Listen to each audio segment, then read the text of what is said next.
आप सभी को प्यार भरा नमस्कार। स्वागत करती हूँ आप सभी का अपने YouTube चैनल भक्तिसार फ्रॉम देवभूमि में। श्री कृष्ण के बड़े भाई बलराम जी शेषनाग के अवतार थे। कंस द्वारा देवकी की 6 संतानों के वध के बाद शेषनाग जी बलराम के रूप में देवकी की कोख में आए। उनके जन्म से कुछ समय पहले वासुदेव की पहली पत्नी रोहिणी देवकी तथा वासुदेव से मिलने कारागार गई तथा वहीं अपनी योग शक्ति से देवकी के गर्भ से बलराम को अपनी गर्भ में सुरक्षित कर लिया। क्योंकि बलराम का एक गर्भ से दूसरे गर्भ में आकर्षण हुआ था, इसलिए उन्हें संकर्षण भी कहते हैं। बलराम जी के विषय में कौन नहीं जानता, ये बल के धाम थे और साथ ही क्रोध के भी। जहाँ कृष्ण अपनी मुस्कान और शील स्वभाव के लिए प्रसिद्ध हैं, वहीं बलराम को उनके क्रोध के लिए जाना जाता है। वैसे भी वे नाग वंश के थे। यदुवंश के संहार के बाद इन्होंने समुद्र तट पर अपनी देह त्यागी। बलराम की शक्ति जानते हुए जरासंध को बलराम ही अपने लायक प्रतिद्वंदी दिखाई देते थे, अन्य कोई नहीं।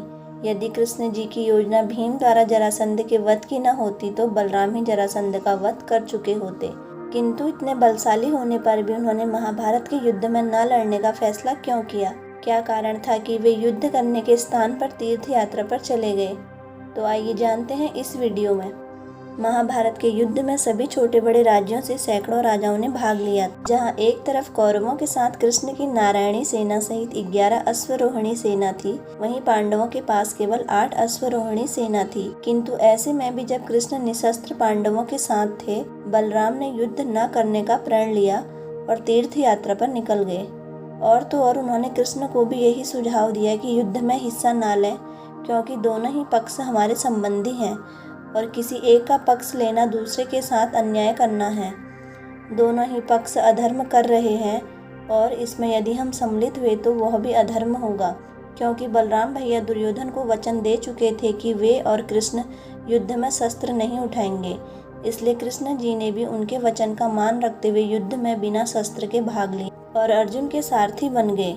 उन्होंने भ्राता बलराम को भी समझा दिया कि धर्म स्थापित करने के लिए युद्ध का होना आवश्यक है। और रही संबंधों की बात, तो एक पक्ष सेना और एक पक्ष मुझे चुन ले। जब दुर्योधन को पता चला कृष्ण निशस्त्र युद्ध भूमि में होने और दूसरी तरफ उनकी ताकतवर नारायणी सेना होगी, तो उसने सेना का ही चुनाव किया। किंतु श्री कृष्ण ने निहत्ते ही पांडव सेना को विजय दिलाई।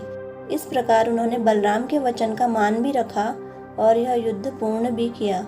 महाभारत के ग्रंथ में एक घटना का वर्णन मिलता है, जिसमें युद्ध से पूर्व एक दिन दाऊ भैया पांडवों की छावनी में पहुंचे। उन्हें देख पांडव पक्ष में सभी लोग प्रसन्न हो गए। सबने उनका अभिवादन किया। सबका अभिवादन स्वीकार करके बलराम धर्मराज युधिष्ठिर के पास बैठे। सबको आशा थी कि उन्होंने अपना निर्णय बदल लिया होगा, किंतु बलराम ने बड़े दुखी और व्यथित मन से कहा कि इस युद्ध में मुझे कोई रुचि नहीं है। सभी लोग आपस में लड़कर मूर्खता कर रहे हैं।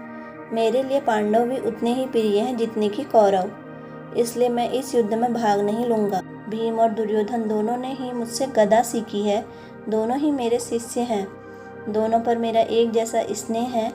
इन दोनों कुरुवंशियों को आपस में लड़ते देखकर मुझे अच्छा नहीं लगता, अतः मैं तीर्थ यात्रा पर जा रहा हूँ। यह कहकर बलराम ने सबसे विदा ली और तीर्थ यात्रा पर निकल पड़े। वे युद्ध के अंतिम दिन कुरुक्षेत्र पहुँच गए थे तथा दुर्योधन और भीम का गदा युद्ध भी देखा, जिसमें कृष्ण ने भीम को इशारे से बता दिया कि दुर्योधन की जंघा पर वार करे। भीम ने ऐसा ही किया और दुर्योधन की मृत्यु हो गई।